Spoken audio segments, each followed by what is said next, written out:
What an intense and exciting year 2012 has been.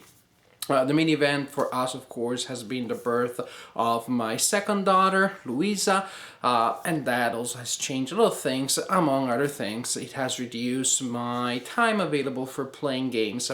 From the point of view of gaming, that has been a factor, of course. Something else that has happened is that I found myself exploring older designs more than I used to do. I was just curious about things that I had overlooked when they came out, and actually I started exploring an entire field of wargaming that I had not investigated before, that I did not know much about, miniature wargaming.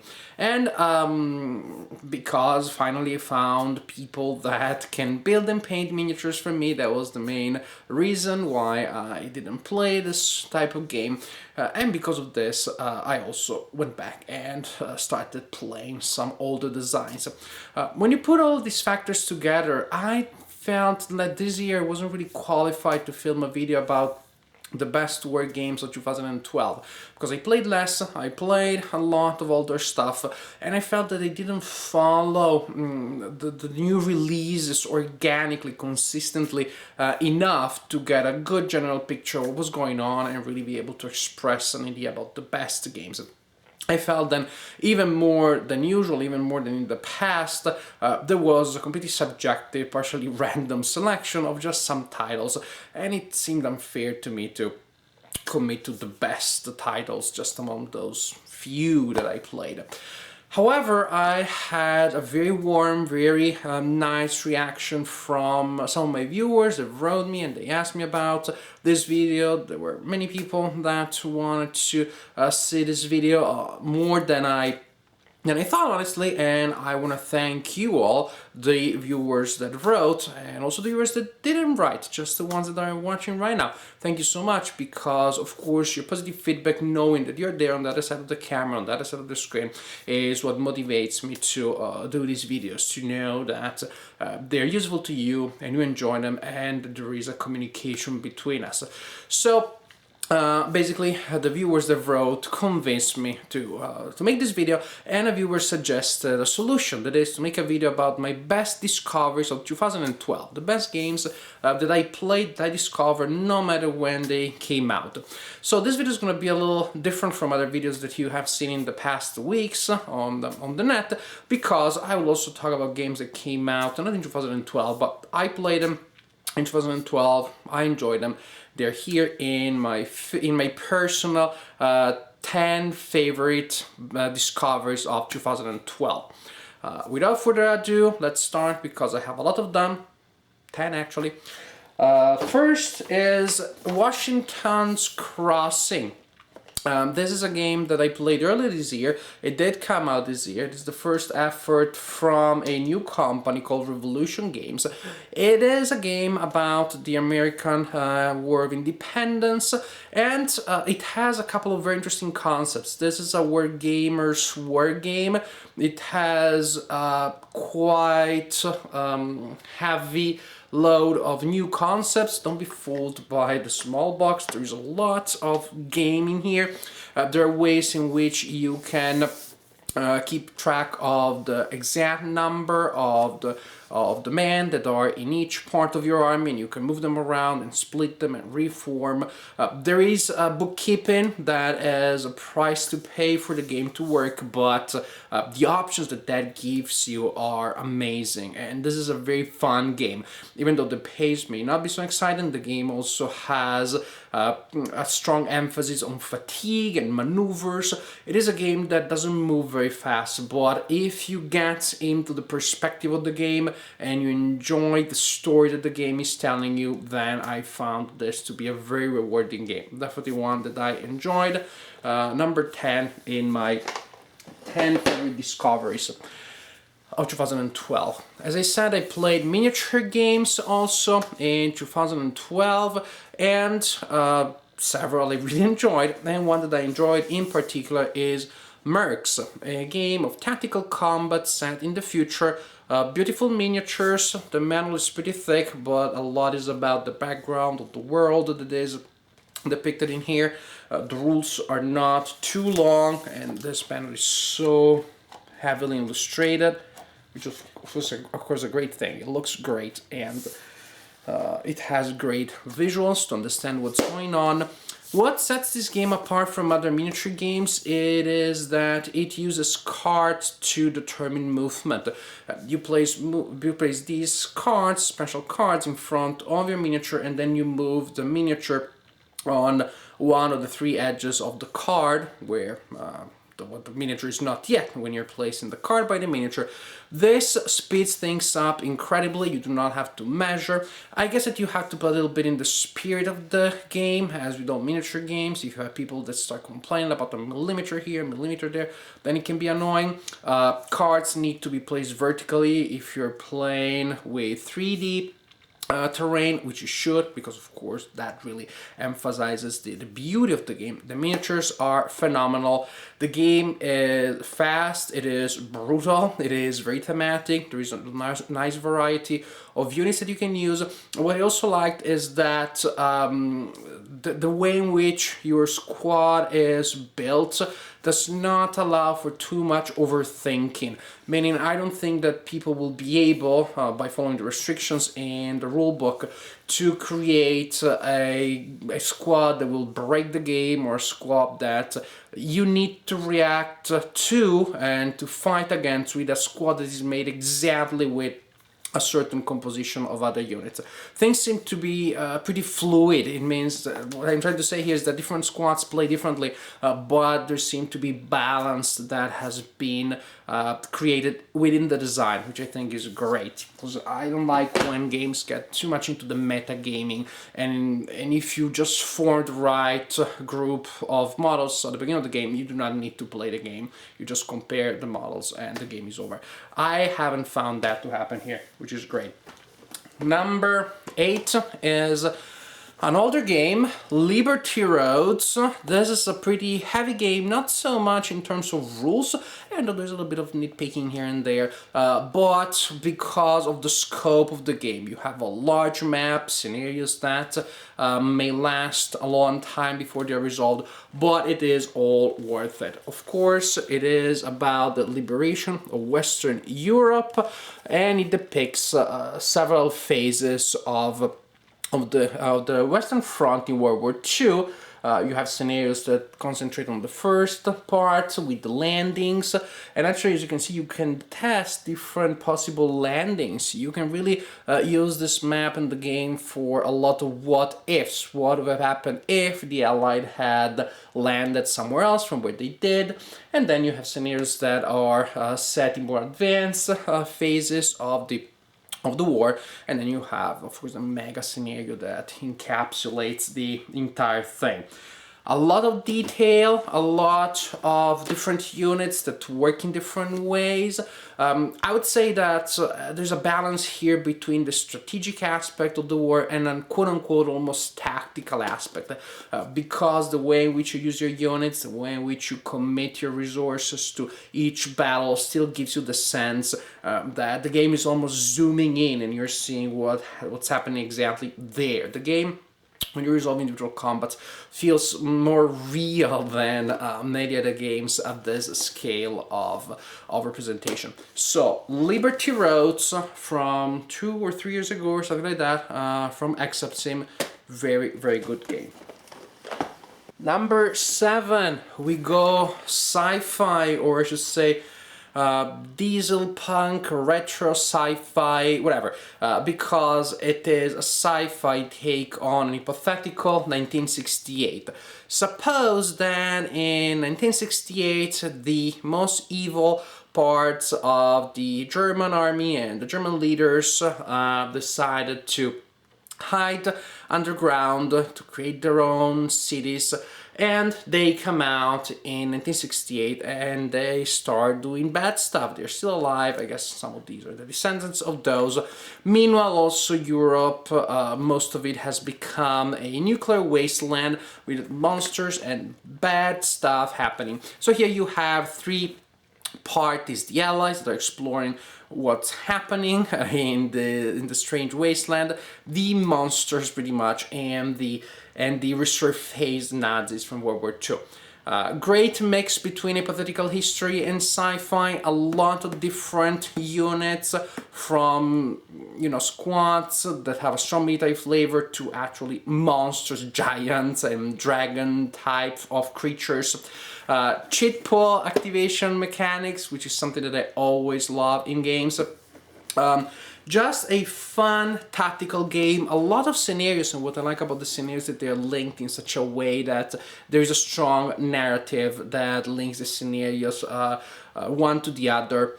Fun game, because of the cheat pool, it can get a little chaotic, but it all means that the game is unpredictable, there's a good replay value, and also that makes for a solo-friendly game, of course. Number 6 in my video is a re-edition, a reprint of an older game, Ardennes 44. This is a game that I've had my eyes on for a while. The first edition wasn't available and it was very expensive. I'm so glad that I got the new one. This is a game that, like Liberty Roads, has a large map, takes a long time to play. It represents the Battle of the Bulge, of course. On top of that, also the rules are pretty complex. I would rate this as medium high complexity. They're not terrible to digest once you get a hang on them. And it is all worth it because the Battle of the Bulge here is represented, the story of the Battle of the Bulge is told with an almost epic scope. You have an interaction of a lot of different types of units, a key interaction between troops and terrain. Terrain is a maze of hellish places in which you have the sense that nobody should really be fighting, and of course you're trying to amass tanks and men in there because that's what the situation is forcing to do. Long to play, but with such a scope, with such a breadth that it is all worth it. It is really just, well, if you're reading an epic poem, it takes a long time to read it, but if you get to enjoy it, then of course the enjoyment that you get out of it is considerable. It is a specific type of enjoyment. Ardennes 44, Battle of the Bulge. Number 5. Mr. Madison's War, The Incredible War of 1812. I still think that the subtitles should be That Incredible War of 1812. It would have just a different, with an exclamation mark at the end. It would just give it a different spin. In any case, this is a game about the War of 1812, card-driven game, and I have never been actually the greatest fan of card-driven games, but this one really won me over because of the smart ways in which the units move and attack and fight and interact with each other. The card-driven engine per se doesn't have anything too innovative, but the way in which it is implemented here is really effective. And what is really fun here is, like in other games about 1812, the problem that you have with the lakes. You're stretching your units around the lakes, trying to have them walk to wherever they need to go, but the problem, of course, is that you always have to defend against a possible attack through the lakes. These lakes add an aspect of uncertainty to the enemy movements, to the enemy possibilities. They force you sometimes to be overcautious. Then you get tired, you take a smaller chance, and you regret it, because that, of course, is when the opponent launches the D-Day in 1812. And there are also about the card engine. Actually, there is one thing that I want to mention, that is, it really creates a good historical sense. What I like the most is the way in which the game may end, which is unclear. There are different ways in which it may end. And there is a card, the Battle of New Orleans, that actually can be resolved after the game is over. What's more beautiful, what's more thematic than that when you are talking about the War of 1812? Two-player game, also more solo-friendly than I would have expected from a card-driven game, a game that I enjoyed. This is personally my number 5. Number 4, Red Winter. Red Winter is about a topic that I didn't even know very much, which is a battle between the Soviets and the Finns in World War II. What is so great about this game? Similar to what you have in Ardennes 44, terrain is key, and the way in which terrain forces you to make tough decisions, to use your units at their best. The terrain is terrible. Line of sight is very hard to achieve. Terrain, there are frozen lakes. Of course, different types of units will interact in different ways with that. And you have a lot of historical flavor. This is a game that does not only have solid mechanics, but it has a preternatural historical flavor from nitrates that the Finns can attempt against the enemies. So a lot of other little details that really give you a very strong sense. It got me interested in and actually excited about a topic that I knew virtually nothing about. And as I said in my main video, something that I really admired about this design is that you can see that this is a design that comes out of love. There's so much love that the designer poured into this game. You can see it from the playbook, from the play notes added here and there when the designer explained exactly why certain things in the design turned out to be what they are. There's just so much passion for the topic that is impossible not to share some of it, not to find it contagious. And from the passion to the topic, then it is easy to get passionate about the design too, which captures the topic so well. This is definitely a remarkable design. Number 3, we're getting in the top 3. Actually, we start also getting some older games out. This game here is Commands and Colors Napoleonics. I didn't play the Commands and Colors system before. I also played the Ancients version and this in 2012, and I would say that this Napoleonics probably stands for the entire system, which I enjoyed very much. I enjoyed the Napoleonics version better than the Ancients because you have more options. There are more tactical things to worry about, to guard against, to try to exploit against your opponent. A lot of battles, beautiful components, setup can be a little bit of a chore, but once the battle starts, well, it is all worth it. It is not a bad investment. Actually, I found that it's a great investment. I know the usual complaints against the system. What if you have all your troops in one section of the board and you have cards only for the others? Well, too bad. First, why did you put yourself in that situation to start with when you know how the game works? It is your job to keep your line as spread out as possible, considering that you know what you have in your cards. After here, there are still ways in which you can manipulate that, effects that you can have. I found the situation of the famous, the dead end situation that has nothing, that you have a hand that has nothing to do with what's on the board. It didn't happen nearly as often as I expected. I found the battles to be exciting. I found the Napoleonics bits of historical theme added to the system to be very, I don't know if I would say convincing historically, because I don't know enough about the topic. For this that I know, they seem convincing, but what I know is that they work. They work mechanically. They make for a fun game. Lots of battles here, 15. The great things, of course, is that just like the Ancients version of Commands and Colors, this is an expandable system. There are going to be more battles. Actually, there's already an expansion that came out, the Spanish Army. Fun system, one that you can play with non-wargamers and with wargamers that are open-minded enough. Actually, this is a game that I played with some pretty advanced wargamers, and they were still able to relate to the design. Commands and Colors, in particular the Napoleonics version. Number 2, again, an older game that in a way stands for the system, represents the system that I discovered through this game.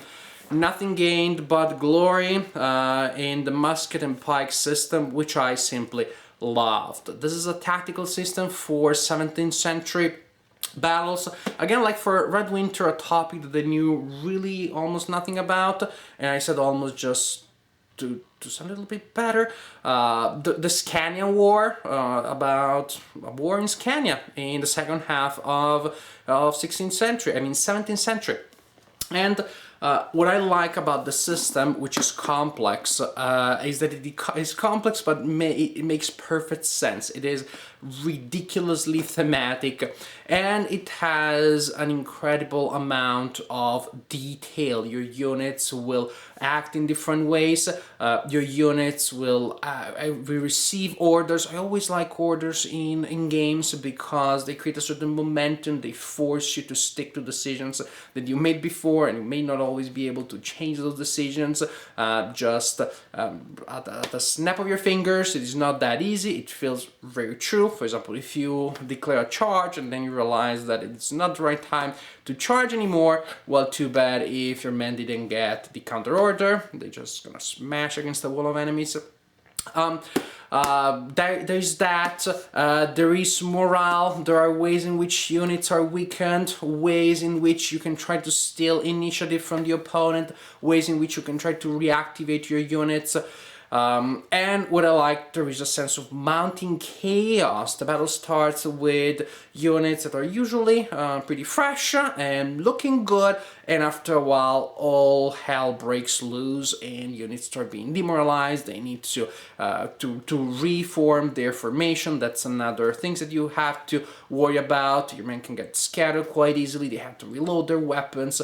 A lot happens, and yet everything makes sense. As I said, there's a certain complexity here, but I found it tailored so well to both the theme and the mechanics, and everything fits together so well that I was kind of surprised that actually I was able to jump into the system so easily and so quickly. And this is a system that I definitely enjoyed. Playing pretty soon another game in the same system, which is Saints in Armor. Stay tuned. This is going to be one of my next videos. But nothing gained but glory. My number 2 for this year, and again, just for the joy of discovering the system through it. The game is perfectly worth it by itself too, but I think that when I'm going to play the system with topics that I'm even more passionate about, I think I'm going to have it more of a blast. And the king, the emperor of all games, to me this year, the alpha and omega of gaming, was this beauty here. Thunderbolt Apache Leader. This is a game that is a solitaire game. It is the new and improved edition of a game that came out a couple of years ago. If you know me, if you know my videos, you know that I'm a big fan of the Air Leader system by DVG Games. I like solitaire games. Hornet Leader Carrier Air Operations has been one of my favorite games for a while, and now this one just stole the crown from that game. Here we have solitaire air gaming for air combat in the post-World War II period, in which, see, the beauty of it leaves me speechless. I don't even know where to start. Go and watch my video review for Hornet Leader Carrier Air Operations if you haven't watched that yet, in which case, by the way, shame on you, you should have. But go and watch it again, then come back here. Done that? Okay. This game is better! This game is better because it has all the awesome things that that game has, and it has a much stronger tactical feel. Instead of an abstract grid, now the fight takes place on an actual board made of X's. The board changes from game to game, and as you can see, the enemies go in different areas here. So it's not just a matter of getting to the center of the board, dropping the bombs and leaving, which was really fun enough in that other game. Here you have an all extra level, all complexity, of fun, of excitement, because you have terrain that is tough now to deal with. Deciding the altitude at which your aircraft are flying is more crucial, because you may just smash your craft against some peaks, against some things that get in the way when you're flying too low. Of course, if you're flying high, then you are an easier target for the opponent. Great variety of aircraft to try, great variety of enemies, a variety of scenarios, and of course again variety of terrain, which is this new phenomenal thing that they found here and that sets this game apart from Hornet, leader carrier operations, and from pretty much almost every other game that I play. I would call this the best game of 2012, the best Discover 2012. In any case, 2012 was a fun year. The things that I tried in 2013, many of those I enjoyed already. Now that our life has become a little more regular, that we settled into a more recognizable schedule than within 2012, I should be able to play more in 2013. But I do not know. We'll see about that. For now, I want to thank you all for all the support that you have given me in 2012 and in the previous years, for all your feedback, for all your comments, and again, thank you all on my side. I'll try to keep playing as much as I can, both because I love it so much and so that I can share more ideas and more things with you in my videos.